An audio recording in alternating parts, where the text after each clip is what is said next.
सत्य को खोजने वाले आप सब साधकों को हमारा नमस्कार।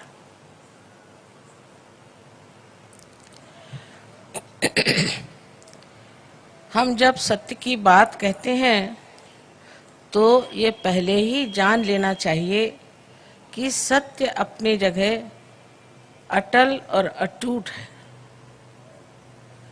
उसे हम बदल नहीं सकते, उसे हम अपने दिमाग से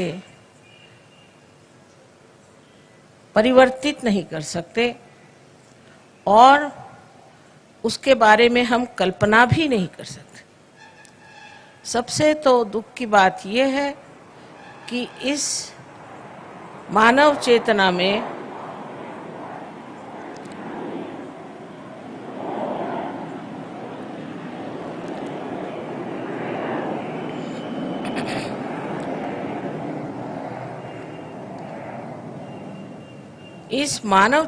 से हम जान भी नहीं सकते कि सत्य क्या है। हम लोगों को ये सोचना चाहिए कि परमेश्वर ने ये इतनी सृष्टि सुंदर बनाई, इतने सुंदर पेड़ हैं, फूल हैं, फल हैं, हमारा हृदय स्पंदित होता है। ये सारी जीवित क्रिया कैसे होती है हम कभी विचार भी नहीं करते।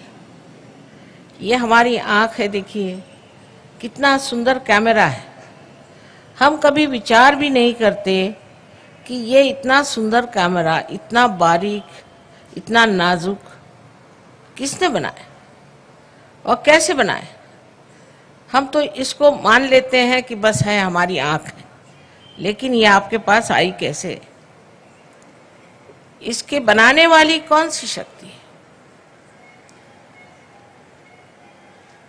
यही शक्ति है जिसे कि पातंजल योग में ऋतंभरा प्रज्ञा कहा गया है और उसे परम चैतन्य, ब्रह्म चैतन्य,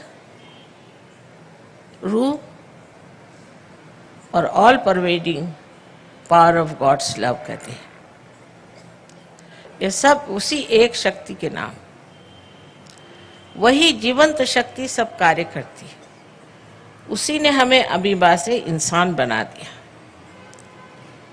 लेकिन अब हमें ये जानना चाहिए कि अगर इंसान बनाना ही आखिरी कार्य था तो इंसान तो परिपूर्ण नहीं है,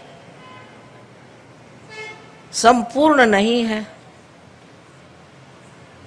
उसमें बहुत खोट है, अभी बहुत कमियां हैं, बहुत समझ में कमी है, ज्ञान में भी कमी है, एक दूसरे को पहचानने की भी हमारे अंदर कोई शक्ति नहीं। इसी से हम लड़ झगड़ते रहते हैं। सारी संसार की अशांति इसीलिए है कि मनुष्य सत्य को नहीं जानता, क्योंकि सत्य एकमेव है, एब्सोल्यूट है। एक बार सत्य को जानने के बाद सब लोग एक ही जैसी भाषा बोलने लग जाते। देखिए, संतों में कभी झगड़ा नहीं होता था। नामदेव का आपने नाम सुना होगा। वो एक दर्जी थे और वो एक दिन गोरा कुम्हार को मिलने गए।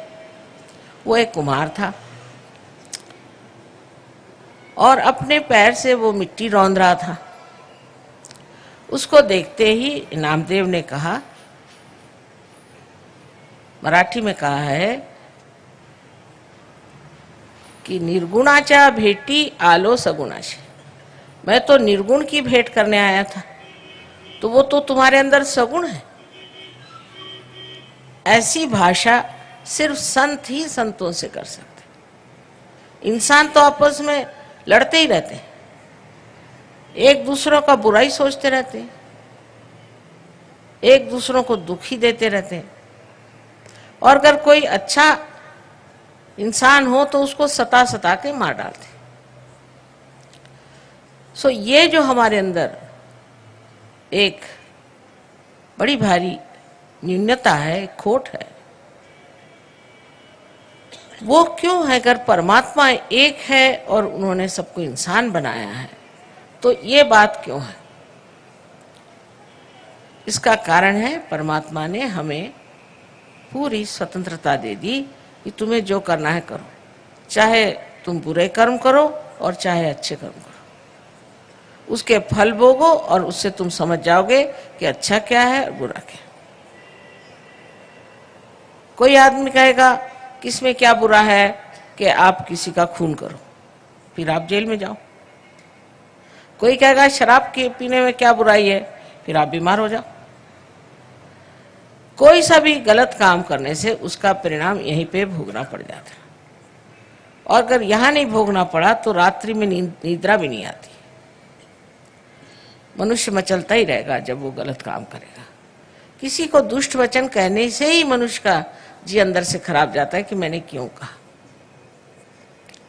इसका मतलब है कि परमात्मा ने उसके अंदर सत विवेक बुद्धि दे दी है कि वो समझ ले कि बुरा काम है, तो भी वो बुरा काम करता है। बहुत से लोग ऐसे हैं, कहते माँ हम छोड़ना चाहते हैं ड्रग्स, लेकिन हमसे छूटता नहीं, क्योंकि वो समर्थ नहीं है, उनमें वो शक्ति नहीं है कि जो बुरी चीज है उसे हम छोड़ दें। ये जो हमारे अंदर एक दोष है कि हमारे अंदर शक्ति ही नहीं है कि जो हम चाहते हैं, जिसे हम आदर्श समझते हैं, वो हम कर नहीं पाते। उसका कारण यह है कि अभी हमें थोड़ा सा और परिवर्तित होकर के आत्मा स्वरूप होना चाहिए, क्योंकि आत्मा जो है वही शुद्ध है। आत्मा जो है वही सर्वव्यापी है, और आत्मा जो है वही सारा ज्ञान का सागर है।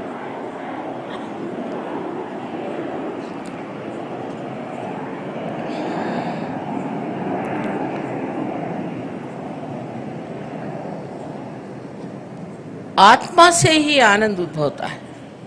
सुख और दुख तो अहंकार की प्रणाली है। आज सुख हुआ तो कल दुख, कल दुख हुआ तो आज सुख। लेकिन आनंद एक ऐसी चीज है कि वो एकमेव आनंद मात्र है, उसमें सुख और दुख ऐसे एक रुपया में जैसे दो बाजू होती वैसी नहीं होती। एकमेव चीज जो है वो है आनंद, और उस आनंद के सागर में तभी आप डूब सकते हैं जब आप आत्मा स्वरूप हो जाए। बड़े बड़े हमारे यहाँ साइंटिस्ट हो गए, उन्होंने बड़े बड़े खोज की, बहुत बहुत खोज हुई, उस खोज में बहुत सी चीजें पता लगाई। अंत में बनाया क्या? तो एटम बॉम्ब, जिससे सभी खत्म हो जाए। एक कर बटन दबा दीजिए, सारी दुनिया ही उड़ जाए। ये कोई अकल की बात है? ये कोई समझ की बात है? ये कोई विजडम की बात है? लेकिन बनाए, अंत में जाके पहुंचती चीज वही है जहां सर्वनाश हो। कुछ भी चीज बनाते हैं अंत में वो सर्वनाश की ओर जाता है।